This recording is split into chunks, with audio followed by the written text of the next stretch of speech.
Kroşe örgü atölyesinden herkese merhaba. Bugün yapacağımız balıkçı yaka atkımız için öncelikle tığ ve ip bilgisi vermek istiyorum. Dilediğiniz numara tığ ve ip kullanabilirsiniz bu modeli örerken. Çünkü santim ölçüsüne göre hareket edeceğiz. Elinizde kalan herhangi bir iple yapabilirsiniz. Ne kadar ip gerekiyor? 2 yumak kadar harcadım. Ama şöyle bir şey, benim yaptığım uzunlukta değil, daha kısa da yapabilirsiniz. Önden fular şeklinde bağlayabilirsiniz. O zaman daha az ip kullanmanız gerekir. Yani 150 gramla halledersiniz. Başlangıçta, atkıya başlangıcımızda 30 santimlik zincir çekeceğiz. Ben zincir sayısı vermiyorum. Kullandığınız ipe göre, kalınlığa göre değişeceği için şimdi söyleyeceğim şey santim ölçüsü. 30 santim kadar zincir çekiyorsunuz. Eğer bol örüyorsanız, yani gevşek örüyorsanız altının katları, eğer sıkı örüyorsanız 5'in katları şeklinde ilerleyecek model. Şöyle başlıyorum. 1, 2, 3, 4 zincir çekiyorum. İpi doluyorum. Yan boşluğa, hemen ilk boşluğa daha doğrusu. 1, 2, 3 seferde yukarıya çıktığınız trabzan yapıyorsunuz. Eğer bunu yapmak zor geliyorsa, yani eliniz 2 seferde yukarı çıkmaya alışıksa, ikili trabzana alışıksa o şekilde de yapabilirsiniz. Ben sadece biraz daha iri gözükmesini istediğim için modelin 3 defa doluyorum. 2 ve 3. 3 trabzanla başladık. 3 trabzandan sonra 1, 2, 3. Bakın hepsini aynı boşluğun içine batarak yaptım. 3 tane zincir çekiyorum. 2 defa yine doluyorum. Ve şuraya yine aynı boşluğun içine V şeklinde bir boşluk görüntüsü oluşturuyorum. Bakın bu şekilde. Tekrar 2 kez doluyorum. Hiç zincir yok. Eğer benim gibi gevşek örüyorsanız altının katları şeklinde başlamış olmanız lazım. 1, 2, 3, 4, 5, 6.'ya battınız. Eğer sıkı örüyorsanız 5. boşluğa batacaksınız. 1, 2, 3, 3 tane üçlü trabzan, 3 zincir, 2 defa dolayıp aynı boşluğa V şeklinde boşluk oluşturacak şekilde bu şekilde görüntümüz ortaya çıkıyor. Tekrar 2 defa doluyorum. Hiç zincir yok. 1, 2, 3, 4, 5, 6. boşluğa bu şekilde yukarı çıkıyorum. Sıranın sonuna kadar bu metodu uygulayacağız. Sıra sonuna gelince ne yapacağımızı ve bir üst sıraya nasıl bir metotla çıkacağımızı anlatacağım. Sıranın sonuna geldiğinizde bakın fazladan attığınız 1-2 ilmek burada. Sıra sonunda mutlaka bir tane üçlü trabzan yapıyoruz buraya ve bu şekilde bitiriyoruz.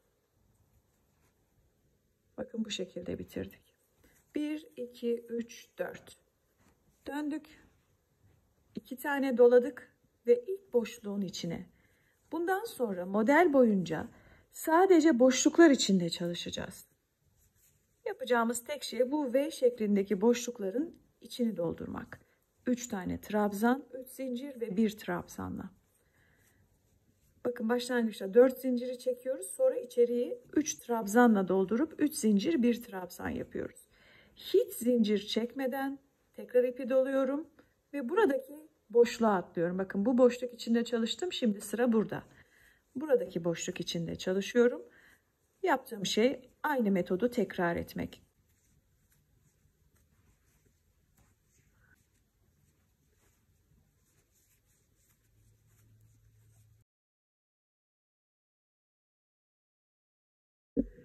Sıranın sonuna geldiğimizde metot yine aynı. Hiç zincir yok. 2 defa doluyorum ve son boşluğun içine bakın buraya bir tane üçlü trabzanı yapıyorum.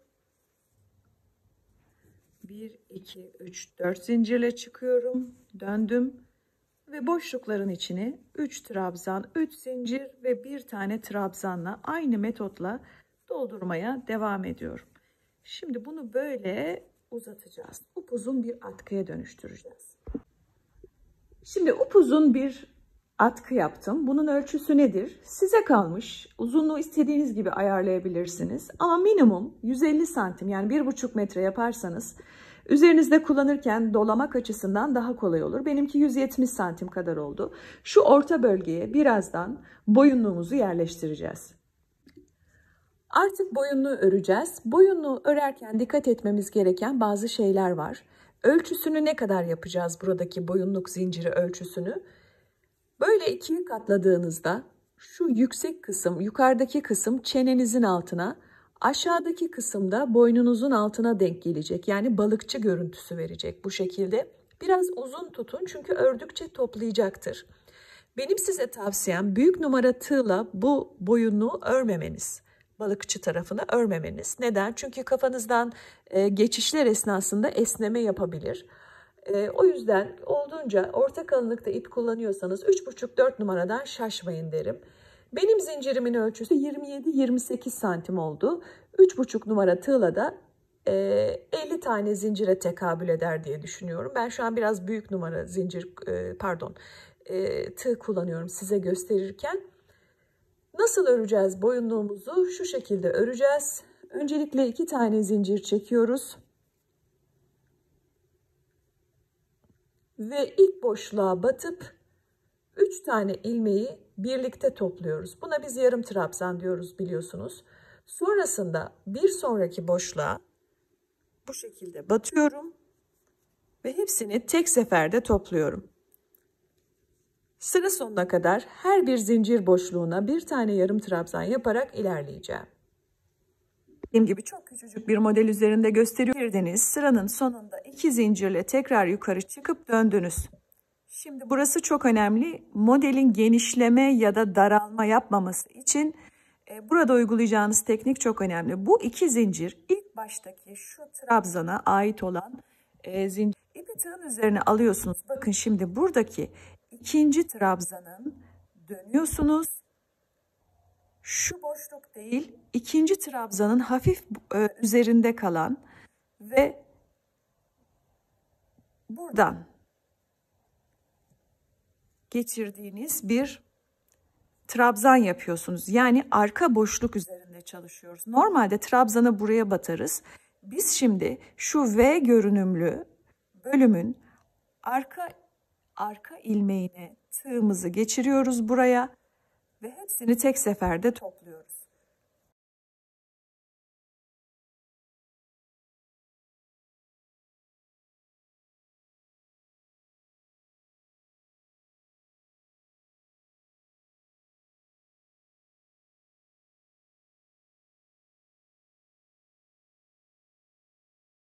Bu şekilde ilerliyorsunuz ve hepsini bir bir gözlemliyorsunuz. Bakın bu trabzanın üzerine denk gelen bu trabzan, yani bunun üzerine denk gelmiyor. Buradaki trabzanın sol üst köşesine denk geliyor.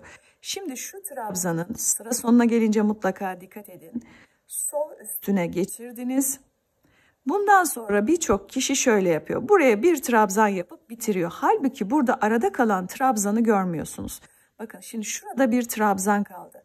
Bunun arkaya dönüp tepe noktasından bir tane yarım trabzan yaptıktan sonra sıranın sonundaki en son trabzanın tepe noktasına bir tane trabzan yapıyorsunuz. 1, 2 döndük. İpi tığın üzerine aldık.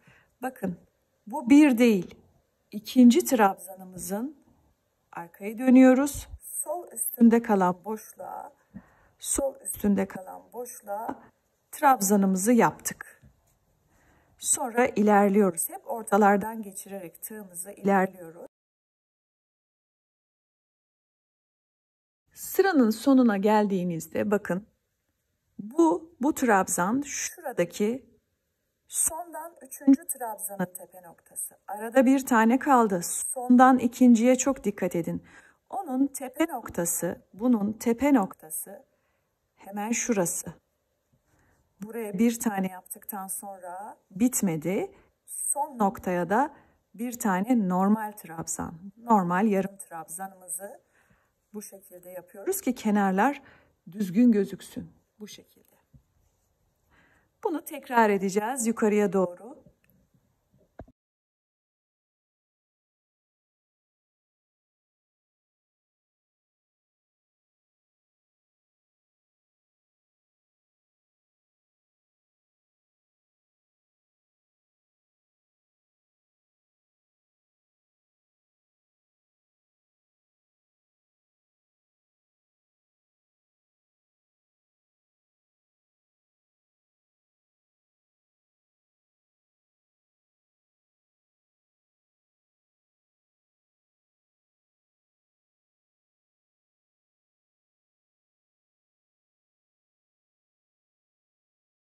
İşim bitti. Düz tarafı çeviriyorum. Bu şekilde boynumda duracak bu duruşu. Nasıl atkımızla birleştireceğiz onu göstereceğim. Evet, şimdi bu atkımı 2 kat yaptım. Bakın böyle uçlar birbirine denk gelecek şekilde. Burada uç kısmına boyunluğumuza dikiş yaptığımız uç kısım denk gelecek şekilde. Buradan etrafı nasıl dikeceğimizi göstereceğim şimdi size daha yakın plandan. Boyunluğu böyle açabilirsiniz. En güzeli bu. Bu şekilde daha rahat dikersiniz. Açtık boyunluğumuzu. Dediğim gibi şu dikişli kısım tepede kalacak şekilde tam net bir şekilde 2'ye katladık atkımızı. Burayı bir çengelli iğne ile tutturuyoruz. Tepe noktayı bakın burada bir çengelli iğne ile tutturdum. Nereden dikmeye başlıyorum? Burada yarıdan fazla bölüm dikilecek. Hem bu taraftan hem bu taraftan olmak üzere yarıdan fazla bölümü dikeceğiz. Ön tarafa gelen yani boğazımızın ön kısmına gelen şu bölüm açıkta kalacak.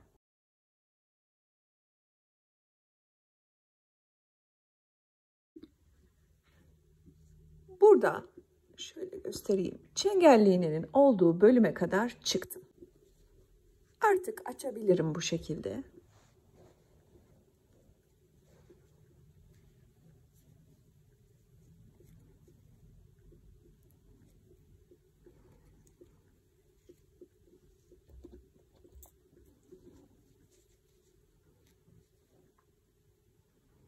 Buradan devam ediyorum dikişime. Bu arada şuradaki 2'ye katladım ya burayı. Burayı hiç kaybetmiyoruz. Burası bizim çünkü hizalama kısmımız.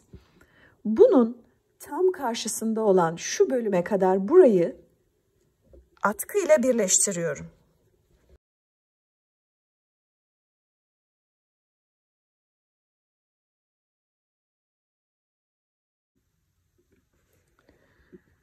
Evet, bakın böyle arka dikişli kısım burası. Şöyle yarıdan biraz fazla bölümleri diktik ve artık bakın